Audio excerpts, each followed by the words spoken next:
इस वक्त की बड़ी खबर आ रही है कि 10वीं और 12वीं परीक्षा से जुड़ी हुई बोर्ड परीक्षा में नहीं होगा कोई डिवीजन।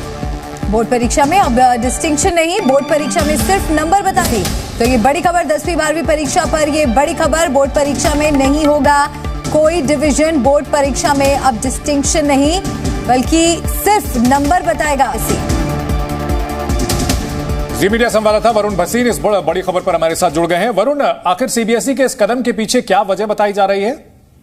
जी बिल्कुल, देखिए पिछले काफी समय से लगातार सीबीएसई इस पर काम कर रहा था और अलग अलग राज्यों से अलग अलग तरीके की रिक्वेस्ट सामने आ रही थी, लेकिन सबसे बड़ा फोकस जो सीबीएसई का ये था कि बच्चों के जिस वक्त जो मानसिक तनाव होता है उसको किस तरह से कम किया जाए, वो कंपटीशन को एक हेल्दी वे में किस तरह मोड़ा जाए। इस पे पिछले लगातार न्यू एजुकेशन पॉलिसी के बाद से ही काम चल रहा था और इसमें पहला कदम इस वक्त पिछले साल रिजल्ट्स के दौरान ही ले चुकी थी सीबीएसई, जिसमें उस टाइम पे रैंकिंग दिखाना बंद कर दिया था। और उसके बाद अब सीबीएसई की तरफ से जानकारी दी गई है कि वो डिस्टिंक्शन और डिवीजन के बारे में अब आपको जानकारी नहीं दी जाएगी, आपको वो सब्जेक्ट्स के बारे में उनका जो मार्किंग है उससे ही अपना आगे जो कॉलेजेस का इस वक्त एडमिशन लेते हैं उससे पता लगाया जाएगा। यानी कि वो जो रैंकिंग होती थी, जो बच्चों पर दबाव होता था जब वो 10वीं 12वीं की परीक्षा देने जाते थे, जो वो बोर्ड एग्जामिनेशन का एक तरह से रॉ भाषा में कहूं तो हवा बना दिया जाता था, उसको कम करने के लिए न्यू एजुकेशन पॉलिसी में काम चल रहा था। पिछले साल वो रैंकिंग बंद की गई और अब